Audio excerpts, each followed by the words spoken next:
दोस्तों, आज की कहानी है सासू माँ में घर संभालो या ऑफिस चलो। दोस्तों, कहानी को शुरू करते हैं। अरे यार, क्या करूं, इस रोज रोज के तमाशे से परेशान हो गई हूँ। साथी हूँ कि कुछ समय अपने लिए निकालो, पर जब भी सोचती हूँ कोई ना कोई नई मुसीबत मुंह बनाए खड़ी रहती है। हो भी क्यों ना, इतनी मुसीबतें मैंने खुद ही अपने सिर पाल रखी हैं। अब देखो ना, सुबह से कब रात हो जाती है पता ही नहीं चलता। और ये ससुराल वालों के नखरे हैं, वो कम होने का नाम ही नहीं लेते। ऑफिस के लंच ब्रेक में सुधा अपनी दोस्त रीसा से अपनी आए दिन की परेशानी जाहिर कर रही थी। सुधा की शादी को 7 महीने ही हुए थे। सुधा और रीसा एक दूसरे को लगभग 4 साल से जानते थे। दोनों एक ही ऑफिस में काम करती थी, इसलिए सुधा लगभग अपनी सारी परेशानियों को रीसा के साथ शेयर करती थी। सुधा की इसी आधी अधूरी बात ने रीसा को दुविधा में डाल दिया। सुधा, ठीक से बताओ, क्या कहना चाह रही हो? रीसा ने पूछा। क्या बताऊं यार रीसा, बस यूं ही समानता का हक, इन सब के चक्कर में मैंने अपने ही पैरों पर कुल्हाड़ी मार ली है। देखना, शादी के पहले टेंशन नाम का कोई शब्द ही मेरे इर्द गिर्द भी नहीं मंडराता था, और अब ऐसा लगता है कि टेंशन तो मैं बस पर्स में लेकर घूमती हूँ। शादी के पहले ही शिवम को कह दिया था कि नौकरी नहीं छोड़ूंगी। शिवम ने कहा, तुम्हारी मर्जी है तो करना, वरना मत करना, पर घर के कामों में माँ का हाथ तो तुम्हें बटाना ही होगा, तो उसे दरकिनार मत करना। मैंने भी खुशी खुशी हाँ कर दी, ये सोच कर कि हाथ ही तो बटाना है, और घर में 4 लोगों का काम ही कितना होगा। पर कहते हैं ना, जब तक सिर पर ना पड़े तब तक हकीकत पता नहीं चलती। बस हकीकत पता चल गई। अब सासू माँ का हाथ बटाना तो दूर, उल्टा वो ही किसी काम में मदद नहीं करती। कुछ कहो तो कहती है कि तुझे नौकरी पर जाने दे रहे हैं, इसका ये मतलब नहीं कि घर के काम से तू तौबा कर लेगी। इसे तुझे ही करना है। अब उसके लिए तू नौकरी से छुट्टी लेकर काम कर या देर से जाकर, वो सब हमें नहीं पता।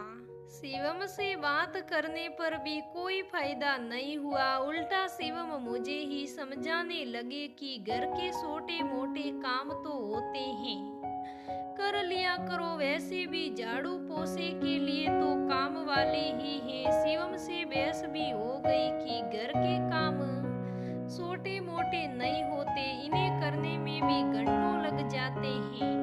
और शिवम पर इस बात का कोई असर नहीं हुआ। उल्टा उन्होंने मुझे ही कह दिया कि नौकरी छोड़ दो।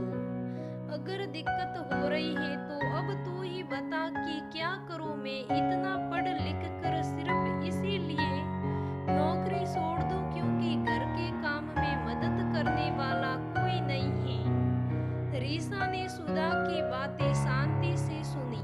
सुधा की परेशानी तो आज की लगभग सभी महिलाओं की परेशानी सी लगी। सुधा की बात का रीसा ने कुछ यूं जवाब दिया, देख सुधा, शादी के पहले तक तो एक लड़की के लिए सब कुछ सही चल रहा होता है, पर शादी के बाद परिस्थितियां सामान्य ही होगी, यह कहना मुश्किल होता है। दुनिया बदल रही है, पर ससुराल और ससुराल वाले जहाँ थे अभी भी वही हैं। पहले के मुकाबले आज की महिलाओं की जिंदगी ज्यादा सुतानीपूर्ण हो गई है। महिलाओं को ससुराल की दिक्कत पहले भी थी, और अब दिक्कतों ने दूसरा रूप ले लिया है। उन्हें घर संभाल कर नौकरी भी संभालनी पड़ रही है। इसी दोहरी भूमिका निभाने में कई ससुराल वाले साथ दे देते हैं, पर वहीं दूसरी तरफ कई ससुराल वाले चाहते हैं कि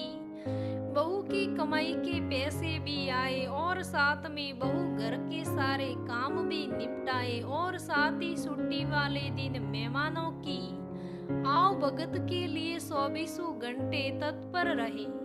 और वही कुछ ससुराल वाले ऐसे भी होते हैं जिन्हें बहू का नौकरी पर जाना पसंद नहीं, इसलिए घर के काम के लिए उसे परेशान किया जाता है ताकि वो खुद ही नौकरी छोड़ दे। अब तेरे ससुराल वाले इनमें से किसी कटोरी में आते हैं, वो देखकर उस हिसाब से कोई फैसला ले। और रही बात नौकरी करने की, तो बॉस से बात करके अपने काम को वर्क फ्रॉम होम करवा ले। और अगर कोई जरूरी काम हो तो ऑफिस आ जाया कर।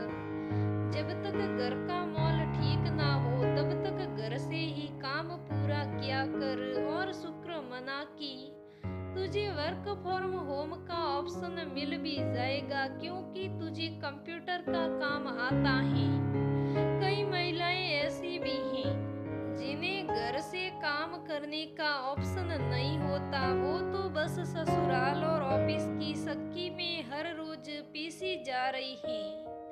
रीसा की बात ने सुधा के चेहरे पर उम्मीद की चमक तो ला दी थी, पर साथ ही उसे भी ये सुनकर दुखी कर दिया कि बाकी महिलाएं जो इसी तरफ तकलीफ से गुजर रही हैं, ताकि उनके ससुराल वाले कभी तो उन्हें समझकर उनकी मदद करे, ना कि बोझ बने। तो दोस्तों, हमें अपनी बहुओं के साथ ऐसा दुर्व्यवहार नहीं करना चाहिए। वो अगर नौकरी कर रही है तो अपने घर के लिए ही पैसे कमा रही है, उसकी भी मजबूरी समझनी चाहिए। और वो कोई गुलशने उड़ाने नहीं जाती है, वो कोई ऐश करने नहीं जाती, वो अपनी बेटी का हाथ बटाने के लिए दो पैसे कमाती है तो अपने घर में ही फायदा होता है। पर ससुराल वाले ऐसा कहाँ सोचते हैं, उनको तो बस बहुओं के पीछे पड़ने की आदत हो जाती है। उस ससुराल वाले तो इतने खड़ूस होते हैं, बहुओं के साए कितने भी अर्जेंट काम क्यों ना हो, पर वो बहू से घर के हर काम कराने की उम्मीद रखते हैं। अरे भाई, ऐसा बिल्कुल भी नहीं करना चाहिए। अगर बहू हमारी दो पैसे कमाने में मदद कर रही है तो हम बहू के घर के कामों में मदद कर दे तो उसमें क्या जाता है। तो दोस्तों, यही अगर अपनी बेटी के साथ होता है तो हमको कितना बुरा लगता है। हम अगर बहुओं के साथ करते हैं तब तो हमें कुछ एहसास नहीं होता, ये अपनी खुद की बेटी के ऊपर गुजरता है तभी जाके हमको एहसास होता है। तो दोस्तों, ये आज की कहानी कैसी लगी मुझे कमेंट करके जरूर बताइएगा। अगर कहानी अच्छी लगे तो लाइक करना, शेयर करना, मेरे चैनल को सब्सक्राइब करना। धन्यवाद दोस्तों, फिर मिलेंगे अगली कहानी में, तब तक बने रहे हमारे साथ।